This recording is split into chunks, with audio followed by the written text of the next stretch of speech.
on the program today. Mali's military leaders condemn ECOWAS' latest sanctions on the West African country.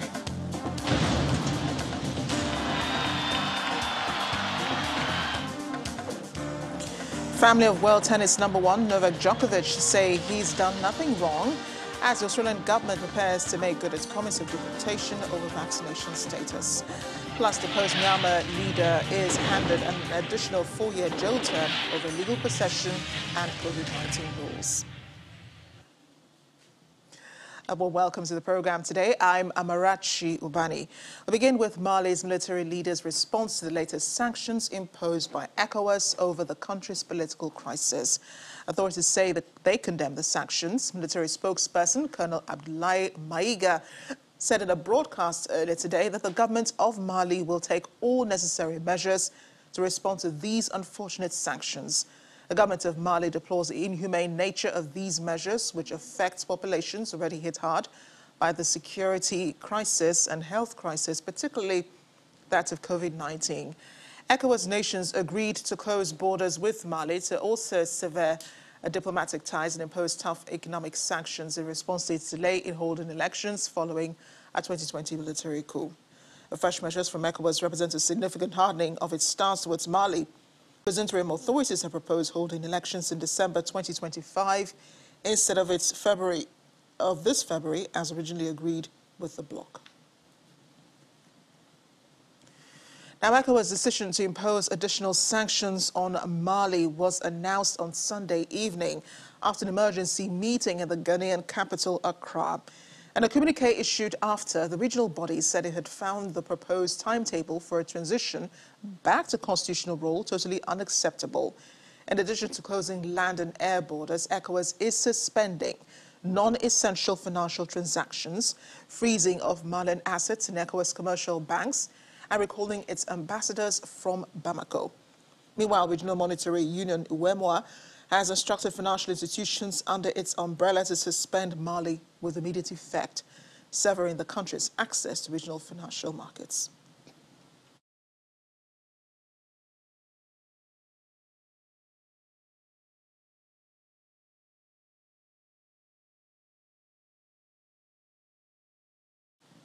Let's get some analysis on this now. Former Permanent Secretary at the Ministry of Foreign Affairs, Ambassador Joe Keshi, joins us now. He's in Abuja. Ambassador, thank you for making time to be with us this evening. What impact do you think additional sanctions by ECOWAS could have on Mali?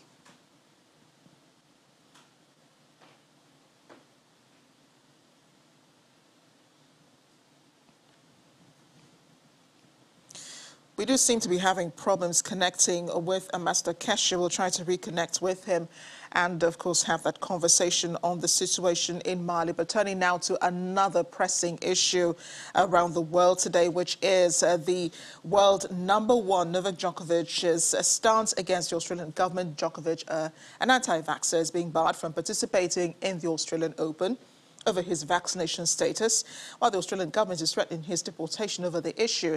And Djokovic has challenged the cancellation of his visa and will be allowed to stay in Australia. A judge ruled that border officials did not follow the correct procedures when the tennis star arrived in Melbourne last week. He was released from detention shortly after, but did not appear in public for hours.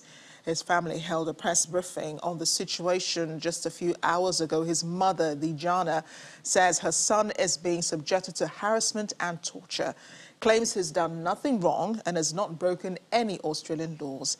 His father says Djokovic's human rights are being taken away. He, however, refused to answer questions about the player testing positive for COVID-19 on December 16 and attending events in days that followed. He's under scrutiny after legal documents showed he tested positive for COVID-19 on December 16, yet still attending indoor public gatherings, including one with a large group of children in the days that followed. It's been a battle for all of us. It's not just about Novak, obviously. We've been defending him every possible way we could because we know he's a truthful and rightful guy, and he will never do anything to across any federal or state law anywhere in the world. Also, it's been really tough on us to defend him in every possible way and still do not offend anybody in this process, because we don't judge, and you know, we're all human and everybody makes mistakes, and that's okay. And we're not going to judge on whoever or whatever, you know, they do. We're just going to keep on going, and we're going to fight for the truth and the justice. And I guess we just want to stand behind him, you know, fight for him in every possible matter, every possible way. We're very far away from him. Well, the best we could do is talk about it, you know, give him the best possible case of, you know, love, support. I guess we did that. We sent a lot of love, a lot of great messages, a lot of great photos and videos. He's been as grateful as a person can be, and I know he feels a lot of love from us. You see the resemblance there. Djokovic's brother, Djokovic himself, reportedly returned to the tennis court last night.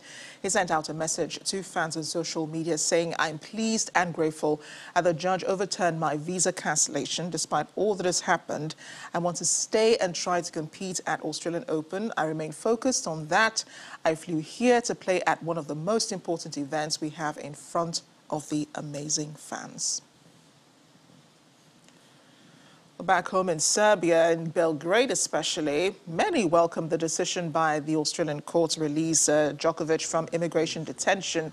On the snowy streets of Serbia's capital, many people agreed with the ruling and said their compatriot, affectionately referred to as Noel, had been caught up in a political issue. Djokovic's plight has been closely followed around the world, creating diplomatic tensions between Belgrade and Canberra and sparking heated debate over national vaccination rules. One resident said they're probably bothered by the fact that Djokovic will win for the 10th time and that some Serb from small Serbia comes here to win the Australian Open. Lawyers for the federal government, however, indicated the fight may not be over, telling the court Immigration Minister Alex Hawke was reserving the right to exercise his personal power to again revoke Djokovic's visa. Australians, on the other hand, have mixed views over the court decision to release Djokovic from government detention at the hotel.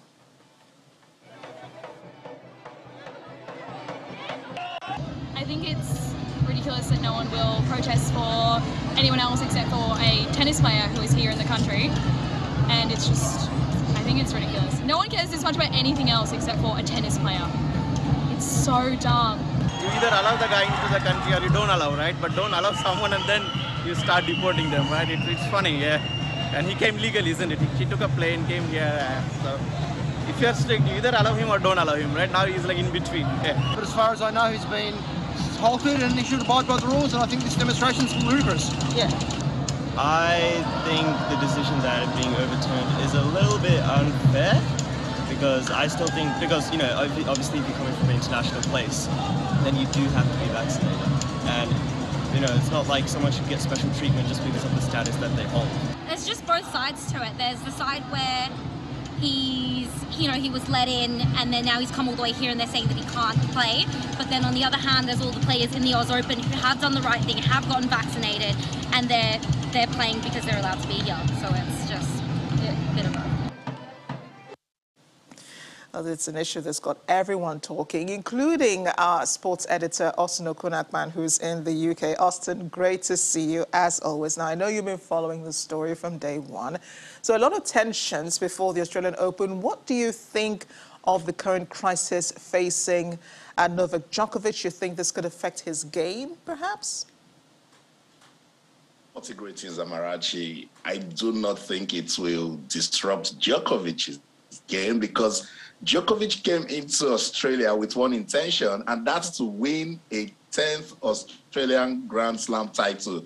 And if he does that, Amarachi, he becomes the most successful men's tennis player. You see what the man has in front of him? That's all of this doesn't bother him. Right after he was released, he got into the courts to, practice. But it's quite unfortunate that this is happening with sports. It's so heartbreaking when we try to bring politics into sport, and that it is happening to Novak Djokovic, who is almost a perfect gentleman, a big model on and off the tennis court, not just for tennis, but with what he's even doing in terms of humanitarian aid.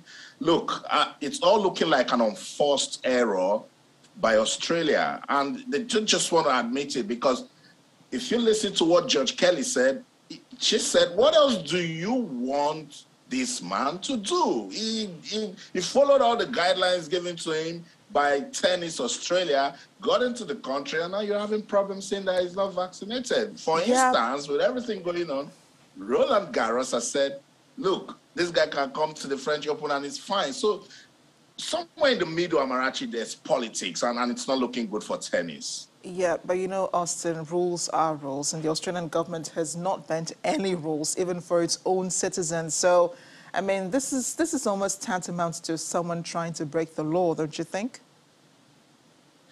Well, according to Judge Kelly, the judge said the same thing, that rules are rules. They didn't give him enough time to, to respond before saying that there's going to be a visa cancellation. As I said, he followed everything that was said to him by Tennis Australia. In fact, he did everything that needed to be done to get the exception from restrictions requiring travelers to be fully vaccinated against COVID-19. And they said it was valid. Yes, rules are rules. Australia have said you need to be, double jabbed and all of that. But in all of this, Novak Djokovic hasn't really come out to say if he's not vaccinated or not. He mentioned one time that he's not vaccinated, but he's just keeping mute about everything that is happening. But then again, they're saying it's because he has tested twice. He's been tested positive twice to COVID-19. I think the first time in June 2020, and then recently in December, just before the year ended. Yes. But then again, I think they didn't handle it properly, because somewhere in between all of these, somebody didn't just communicate properly, and that's between Tennis Australia and the Australian government, Amarachi. Yeah, perfectly put, Austin. Djokovic did get an exemption, a medical exemption, but then, what sort of precedence is this set then for the competition and for the world of tennis? Yeah, a lot of tennis players have been speaking. Rafa Nadal, for instance, says he feels sorry for Novak Djokovic. Some persons have been quiet about it. I know this will come up again, and then some people will be like, oh, you gave Novak Djokovic an exemption. Is he any different from everybody if we're talking about safety? But then again, I just hope that it doesn't put a dent on tennis, particularly the Australian, Open, that has got so much followership. Novak Djokovic loves playing in Melbourne, and that's what he wants to do. And as I said, he wants to win the title for the 10th time. He's the defending champion, and if he wins, he goes on to become the most successful player. Look, COVID-19 has reshuffled everything, Amarachi, and I've been trying to tell everybody it will affect us one way or the other. So we must just make sure that we know what is needed from a particular region when we're going there. If they say you must be vaccinated twice, by all means be vaccinated twice when you get into the country. But if you're given exemption and then you get there and the country is singing another tune, then that's where we have a problem. And that's the situation with this Novak Djokovic issue. Yeah, Austin, just very quickly now that I have you, Nigeria plays tomorrow in the African Cup of Nations. What are your thoughts? I think it's going to be a beautiful game of football. Two big teams in African football, Egypt and Nigeria. The Super Eagles, they're, bringing with confidence now. Jamilu Collins, the player being expected, just joined the team just right before I came into the show. It's going to be a very tight encounter. See, for instance, Senegal struggled with Zimbabwe today. It took a late penalty by Sadio Mane for them to win. So it's a difficult call. Egypt has got a good team. The Super Eagles, they've got a decent team. It is the first game in Group D. So a lot of tactical, awareness will go into that one. But it is the team that shows more character and intent, Amarachi, that will go on to win it. Well, thank you so much, Austin. And, fingers crossed, for that match tomorrow. I will watch vicariously through you. Thanks again for joining us on the program. Thank you so much, Amarachi. Always a delight. Thank you. Well, coming up on the program after the break. Celebrations begin for the Queen's 70th anniversary on the throne. Stay with us.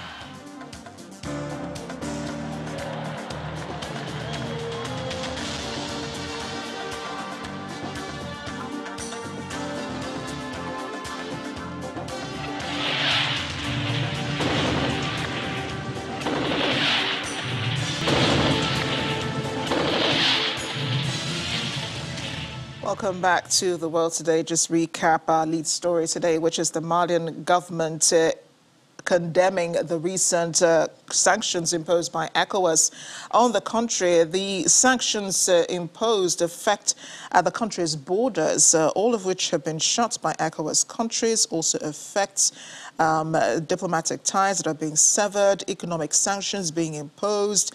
Also, the Regional Monetary Union, UEMOA, instructing financial institutions under its umbrella to suspend Mali with immediate effect, severing the country's access to regional financial markets. Ambassador Joe Keshi tried to join us earlier. We have him now. He's a former permanent secretary at the Ministry of Foreign Affairs. Ambassador Keshi, thank you for joining me on the program. What impact do you think that these additional sanctions could have on Mali? Thank you, Amarachi, and Happy New Year. You know, the last time we discussed Mali, I did express some skepticism about the sanctions.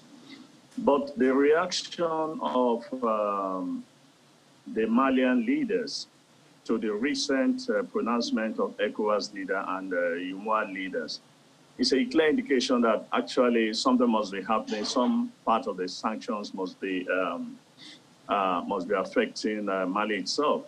And I think the new sanctions, you know, closing the borders as well as the airspace, indicate very clearly that ECOWAS leaders and UEMOA leaders that they mean business, and that they are prepared to engage Mali for the long haul. And I sincerely hope that the Malian leadership will see some reason and try and work out some compromise with ECOWAS leaders. Certainly at the end of the day, as the Malian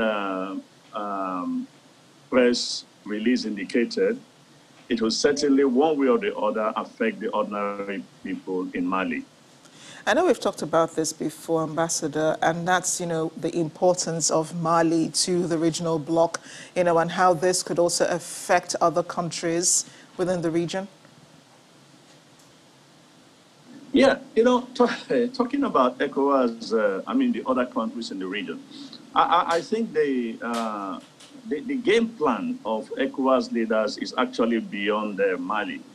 I think what they are doing really, apart from trying to curtail Mali, Guinea, and other places who've had coups in recent times, I think they are trying to stop any snowballing, any, you know, stop coups from happening here and there. So I think it's a long-term game, and they are clearly indicating to the military in West African countries that not only are they seized with this situation, but they are determined to ensure that coups do not take place in the region. So it's a long-term game, the way I see it, that they are trying to prevent others. Remember in the 60s how it all started, you know, from Togo, Benin, and before you could, you know what was happening, almost all West African countries had experienced coups. And now we've had 3 coups, Guinea, Mali, and of course Chad, which is a little bit different. But the intention is good to ensure that democracy survives. And I think that we commend the leaders for this long-term game, the way I see that they want to keep pressing on the Malian leaders to shorten the transition program and return to the barracks. You think it's effective? Because you did call it a long-term solution. So in the meantime, you think it will be effective? Look, if the Malian leaders are serious, if they are serious, 1-year transition is enough. And nothing prevents the gentleman, you know, from putting up himself as president. I don't know whether the ECOWAS leaders have banned him from being a candidate, but he can actually do a transition and ensure that he is democratically elected. If his ambition is just to remain or to be the president of Mali, so he can actually work with ECOWAS leaders, shorten the transition process, and ensure that he organizes an election in which, at the end of the day, these guys know how to do these things very well on the West Coast. You are the sole presidential candidate. You run, you win. And then ECOWAS will forgive your sins. Ambassador Keshi, thank you again for speaking with us. We're sure to be following developments as they continue throughout the week. Thanks again. And great to see you, as always. Thank you very much. Thank you. Thank you. Myanmar's deposed leader Aung San Suu Kyi is facing an additional 4-year term in jail over her possession of walkie-talkies and for breaking COVID-19 rules, according to the military court. The government, beg your pardon. She's been detained since a military coup last February and faces about a dozen charges, all of which she denies.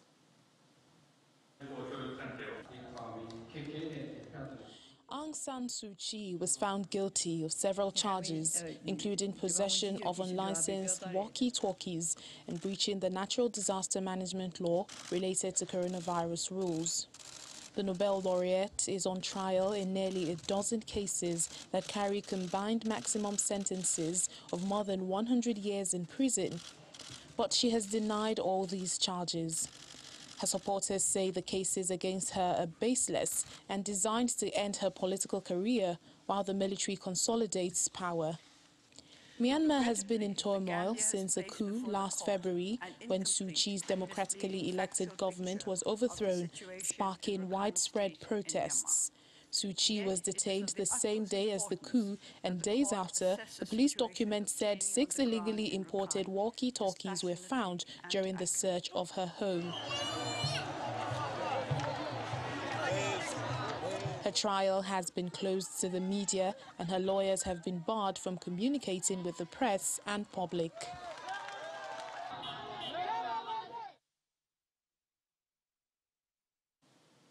And as we gradually end the program, at 95 years old, Queen Elizabeth is already the longest reigning monarch in British history and, of course, in the history of the world. She'll add another milestone, though, when she marks her Platinum Jubilee in February, with the government planning 4 days of celebrations from June 2nd to the 5th. Buckingham Palace says Britons aged 8 and over have been encouraged to apply for a baking competition to find the perfect platinum pudding recipe dedicated to the Queen, while she could also plant a tree for the Jubilee. During the long holiday weekend in June, people will be able to see the Trooping the Colour in her birthday parade, a service of thanksgiving in London's St. Paul's Cathedral, a party at the palace, among other events. Queen Elizabeth, who is also the world's current oldest, as I said, and longest reigning monarch, became queen on February 6th, 1952, on the death of her father, George VI. In September 2015, she overtook the length of time her great-great-grandmother, Queen Victoria, had spent on the throne. Plans prepared for the commemoration of her Platinum Jubilee are similar to those which marked the Queen's 60th anniversary in 2012, when Britain held 4 days of events in her honour. That's it on The World Today. Thanks for watching. I'm Amarachi Ubani.